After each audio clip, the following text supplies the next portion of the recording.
Hello good morning students. Hello good morning students. देखो chapter number 9 coordination compounds के बारे में अपन स्टडी कर रहे थे। आपको लग रहा होगा कि फिर से मैडम ने ये डायग्राम बना दिया, अब क्या बाकी रह गया इसमें। ठीक है, तो अभी जो पहले अपन ने ऐसा डायग्राम जो डिस्कस किया था और ये जो इस तरह का डायग्राम बनाया था वो हमने बनाया था ऑक्टाहेड्रल कॉम्प्लेक्सेस के लिए। कौन से कॉम्प्लेक्सेस के लिए? ऑक्टाहेड्रल कॉम्प्लेक्सेस के लिए। ठीक है, अब हम बात कर रहे हैं कौन से कॉम्प्लेक्सेस की? टेट्राहेड्रल की। ध्यान रखना, वहां पे अपन ने कौन से कॉम्प्लेक्स के बारे में डिस्कशन किया था? ऑक्टाहेड्रल कॉम्प्लेक्सेस में। ऑक्टाहेड्रल कॉम्प्लेक्सेस मींस जहां पे नंबर ऑफ लिगेंड्स कितने थे? 6 थे। ठीक है, अब अपन बात कर रहे हैं कौन सी लिगेंड की? टेट्राहेड्रल कॉम्प्लेक्स की। टेट्राहेड्रल मींस जिसके अगर अपन स्ट्रक्चर देखें तो इस तरह का स्ट्रक्चर होगा, मींस जिसमें सेंट्रल मेटल एटम होगा।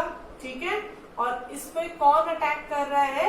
लिगेंड अटैक कर रहा है। ठीक है, बट अब यहाँ जो बात बहुत अच्छे से ध्यान से सुनने की जो बात है वो ये है कि यहाँ पे जो लिगेंड अटैक कर रहे हैं, ठीक है, कितने बना दिए मैंने? 5 बना दिए क्या? सही होगा।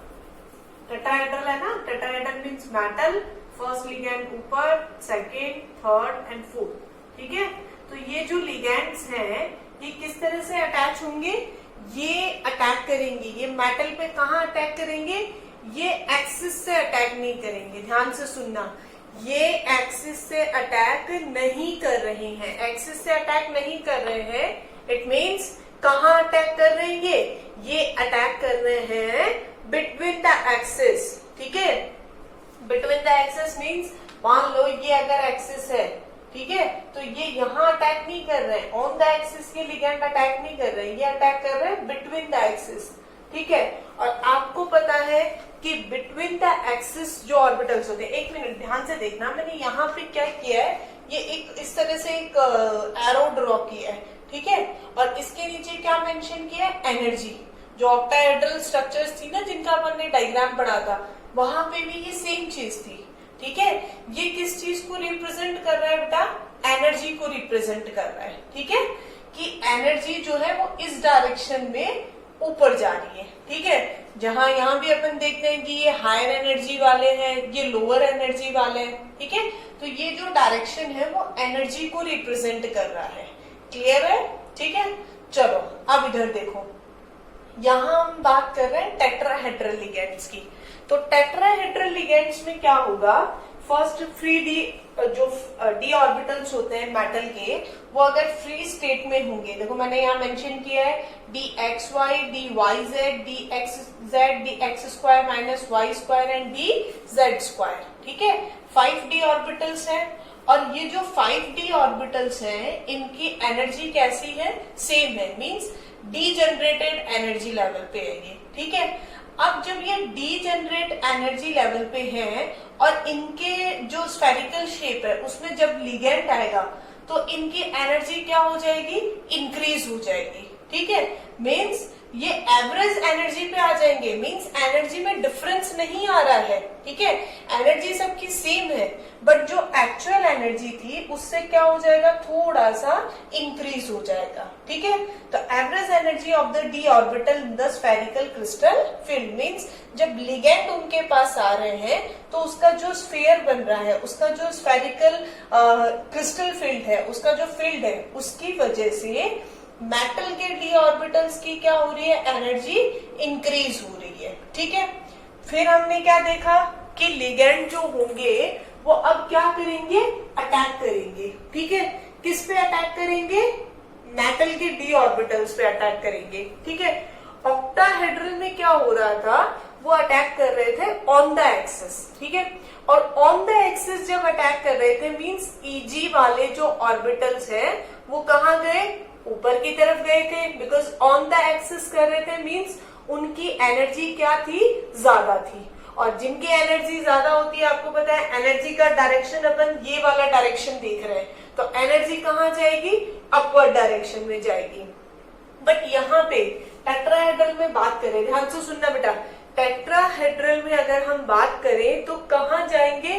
कहाँ से अटैक हो रहा है? Between the axis, between the axis attack हो रहा है, इट मीन्स कहाँ जाएंगे, कौन से लिगेंड के ऊपर वो डायरेक्ट अटैक कर रहा है, वो लिगेंड अटैक कर रहा है जो D orbitals between the axis है, ठीक है। और बिटवीन द एक्सिस कौन से थे, बिटवीन द एक्सिस थे D X Y, D Y Z and D X Z या जेड एक्स, कुछ भी आप उसको रिप्रेजेंट कर सकते हो। क्लियर है। तो ये जो 3 ऑर्बिटल्स थे ये कहाँ थे, बिटवीन द एक्सिस थे, जिसको हमने किससे रिप्रेजेंट किया था, T2G, ठीक है। और T2G वालों की एनर्जी कहाँ क्या हो गई, हाई एनर्जी, तो वो चले गए ऊपर। उनको स्टेबल करने के लिए इस बैरे सेंटर से नीचे की डायरेक्शन में कौन आ गए, Eg, बिकॉज हमने एक एनर्जी पढ़ी थी CFSE, crystal field stabilization energy, means orbitals जो है वो एनर्जी लेवल को स्टेबल करने के लिए, मीन्स अगर ये ऊपर गए तो ये वाले जो ऑर्बिटल्स है ये क्या करेंगे, एनर्जी रिलीज करके वो जो उसने गेन की है एनर्जी उसको क्या करेंगे, मेंटेन करेंगे, स्टेबल करेंगे, ठीक है। तो ये कहाँ आएंगे, नीचे की तरफ आएंगे, और इनका जो डिफरेंस होगा उस डिफरेंस को अपन किससे रिप्रेजेंट करते हैं, डेल्टा टी, ठीक है। पहले वाले कॉम्प्लेक्स में अपन ने किससे रिप्रेजेंट किया था, डेल्टा ओ से। Delta O means CFSE for octahedral complexes, ठीक है। डेल्टा ओ जो था वो किस चीज को रिप्रेजेंट कर रहा था, ऑक्टाहेड्रल कॉम्प्लेक्स को। और डेल्टा टी जो है वो किसको रिप्रेजेंट कर रहा है, टेट्राहेड्रल कॉम्प्लेक्सेस को। क्लियर है। सेम चीज है, T2G ऊपर गया तो Eg नीचे आया, ठीक है।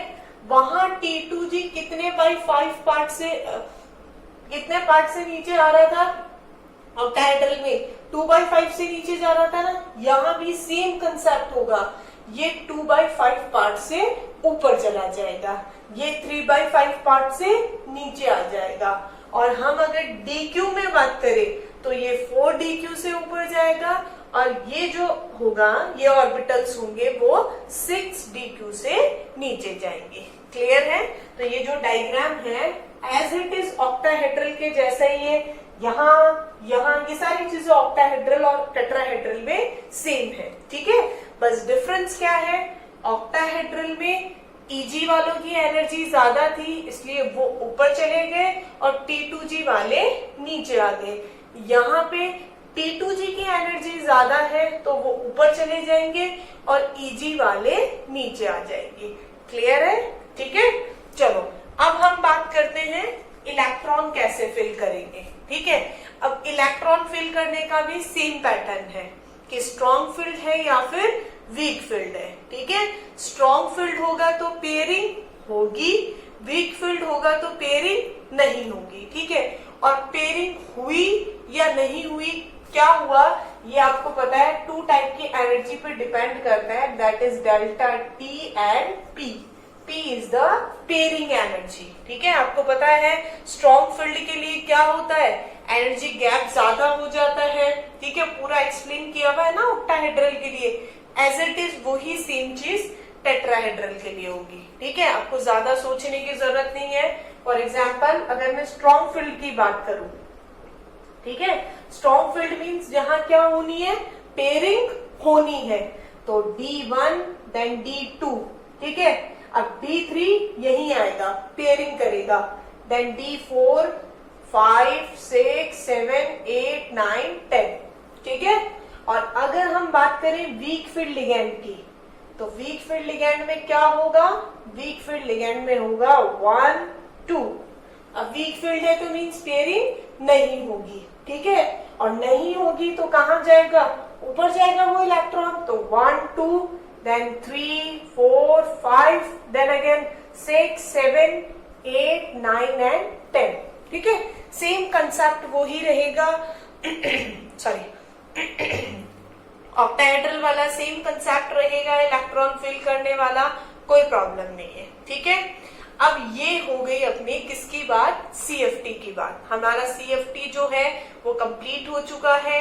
टेट्राहेड्रल में अगर आपको कॉन्फ़िगरेशन पूछे तो भी आप मेंशन कर सकते हो, सेम वैसा ही होगा जैसा वहां अपन ने बताया ना, T2G1 EG0, अगर 5 है तो T2G5 EG0, T2G4 EG1, जो अपन ने सारा देखा था। मैं ज्यादा टाइम वेस्ट नहीं करूंगी इस टॉपिक पे, क्योंकि सेम वही चीजें हैं, वही कंसेप्ट है, उसी तरह से है, तो ज्यादा इसको डिटेल में या टाइम वेस्ट करने का कोई फायदा नहीं है। ठीक है, अब हम पढ़ेंगे क्या, अब हम पढ़ेंगे कि स्ट्रॉन्ग फील्ड। चलो इतने दिन तो मैंने आपको बता दिया, बेसिक जो आपके यूज आ रहे थे, लाइक कि NH3 स्ट्रॉन्ग फील्ड है, ठीक है, कार्बन मोनोऑक्साइड CO जिसको आप बोलते हो वो स्ट्रॉन्ग फील्ड है, EN स्ट्रॉन्ग फील्ड है, CN स्ट्रॉन्ग फील्ड है, ठीक है, EDTA स्ट्रॉन्ग फील्ड है। बट आज मैं आपको एक पूरी सीरीज बताऊंगी, ठीक है, जिसमें आप देखोगे कि जो लिगेंड्स हैं वो कौन से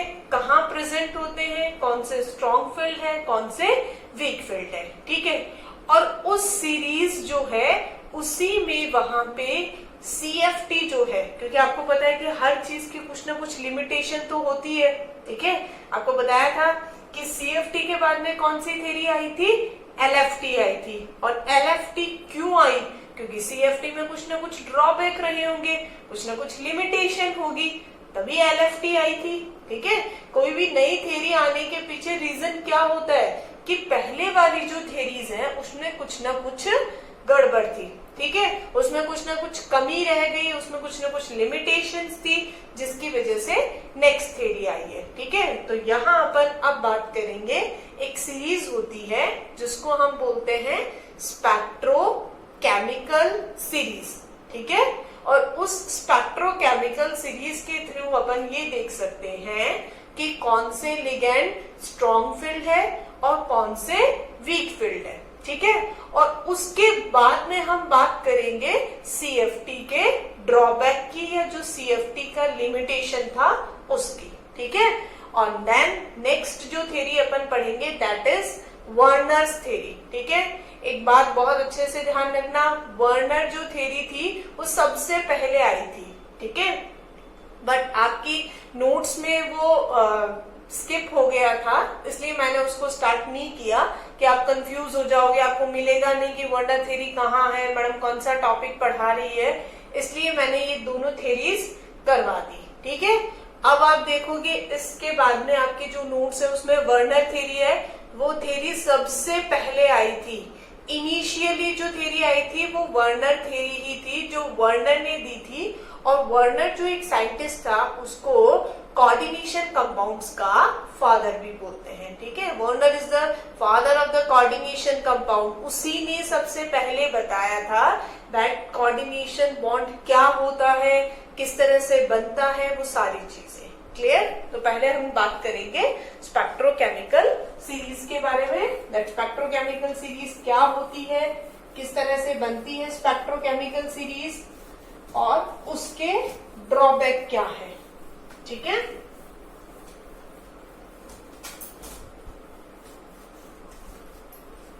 चलो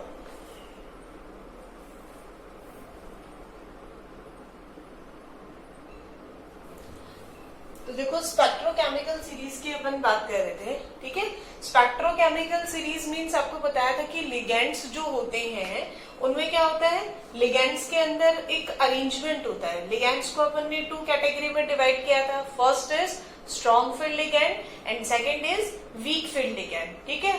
तो जो स्पेक्ट्रोकेमिकल सीरीज है, spectrochemical series means arrangement of ligand according to their strength, ठीक है, इंक्रीजिंग ऑर्डर ऑफ स्ट्रेंथ। तो इसमें देखो, आप देखोगे that first ligand is I negative, then Br negative, SCN negative, Cl negative, S2 negative, fluorido, hydroxo, oxalato, aqua, thiocyanato, then EDTA, next is amine, EN, ethylene diamine, and then next is cyanido and CO, carbonyl, ठीक है। तो देखो इस sequence में आप देखोगे, पहली बात तो मैंने आपको ये बताया था कि ऑल द हैलाइड्स, ठीक है, next is water and OH negative. ठीक है, जनरली बेसिकली जो आपके काम में आती है उनमें मैंने आपको बताया था कि halides, water and OH negative. ठीक है, ये जो तीनों होंगे ये कैसे होंगे, वीक फील्ड लिगेंड होंगे। ठीक है, so halides F negative, Cl negative, I negative, Br negative, halides consider हो गए ना सारे। Next is OH negative, next is water. ठीक है, तो 1 2 3 4 5 एंड 6, तो ये जो 6 लिगेंड्स हैं ये अपने बेसिकली यूज आते हैं। ठीक है, होंगे तो ये वाले भी वीक फील्ड ही, SCN नेगेटिव वीक फील्ड होगा, S2 नेगेटिव वीक फील्ड होगा। ठीक है, बट ये जनरली यूज नहीं आते हैं। ठीक है, तो अगर आप पूरा ये जो सीक्वेंस है, स्पेक्ट्रोकेमिकल सीरीज है, वो पूरी आप लर्न नहीं कर सकते तो भी कोई प्रॉब्लम नहीं है। आपको सिर्फ क्या याद रखना है, that halides, water and hydroxide. ठीक है, हैलाइड्स सबको पता है कि हैलाइड्स होते हैं फ्लोरो, क्लोरो, ब्रोमो एंड आयोडो। अब उनकी सीक्वेंस क्या है, पहले आयोडीन आ रहा है फिर फ्लोरीन आ रहा है, ये आपको लर्न करने की कोई जरूरत नहीं है। आपको ये ध्यान रखना है दैट हैलाइड्स जो है वो क्या है, वीक फील्ड लिगेंड है। वाटर जो है वो क्या है, वीक फील्ड लिगेंड है। OH negative is weak field ligand. Clear? इसके बाद में, वाटर के बाद में जितने भी लिगेंड्स आते हैं वो सारे कैसे होंगे, स्ट्रॉन्ग फील्ड। और जनरली जो मैंने आपको 4 to 5 बताए थे उसमें कौन कौन था, NH3, EN, साइनाइडो, कार्बोनाइल, EDTA, सिर्फ एक स्किप हुआ था, बाकी सारे आ गए थे ना।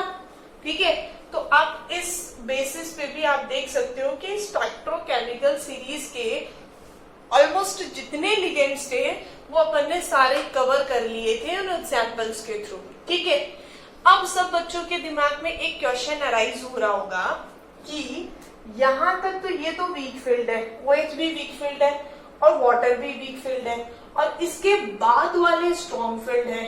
ठीक है, और ये जो है ऑक्सिलेटो, एक एग्जाम्पल अपन ने लिया था उसमें हमने देखा था कि ऑक्सिलेटो जो होगा वो कैसा होगा, स्ट्रॉन्ग फील्ड लिगेंड में अपन ने इसको कंसीडर किया था और इलेक्ट्रॉन्स की पेयरिंग की थी। ठीक है, तो ध्यान रखना, वहां भी मैंने आपको बताया था ऑक्सिलेटो जो होता है वो बॉर्डर लाइन होता है। ठीक है, बॉर्डर लाइन लिगेंड है, मींस ये स्ट्रॉन्ग की तरह भी बिहेव करता है और वीक की तरह भी बिहेव करता है। ठीक है, अगर ये कहीं पे वीक फील्ड लिगेंड्स के साथ में आ रहा है तो ये वीक की तरह बिहेव करेगा।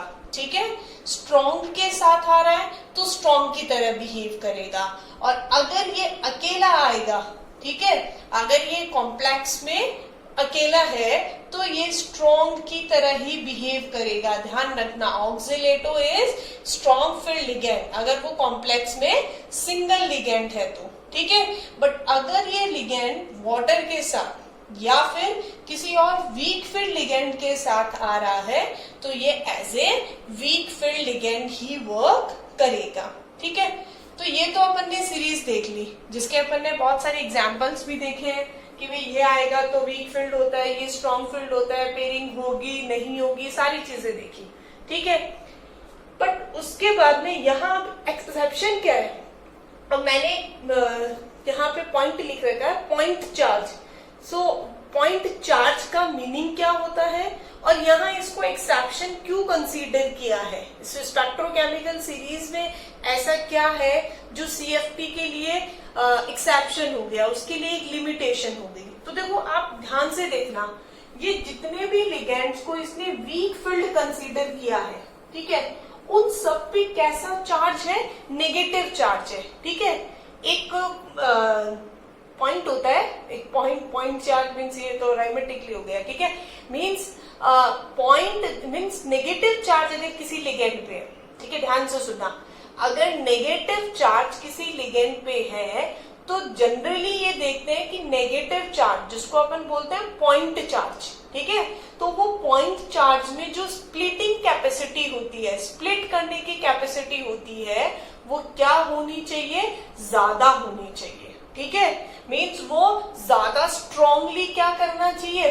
स्प्लिट करना चाहिए। किसको, जो डी ऑर्बिटल्स है, मेटल के डी ऑर्बिटल्स है। तो यहाँ इसका एक्सेप्शन यही है, इसकी लिमिटेशन यही है कि ये जो पॉइंट चार्ज वाले हैं जिनपे नेगेटिव चार्ज है, ठीक है, ये होने चाहिए थे स्ट्रॉन्ग फील्ड, तो क्योंकि इनपे क्या है, नेगेटिव चार्ज, और पॉइंट चार्ज में जो स्प्लिटिंग पावर होती है वो ज्यादा होनी चाहिए, ठीक है।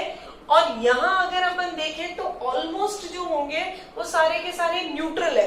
देखो लास्ट वाला जो सबसे स्ट्रॉन्ग जिसको बोला है वो न्यूट्रल है, उसपे कोई चार्ज नहीं है, En पे भी कोई चार्ज नहीं है, NH3 पे भी कोई चार्ज नहीं है। तो आप देखोगे कि जो लास्ट के अपन ने कंसीडर किए हैं उनमें से मैक्सिमम ऐसे हैं जिनपे चार्ज नहीं है। तो ये एक CFT का ड्रॉबैक था। दोबारा सुन लो, CFT का ड्रॉबैक क्या था।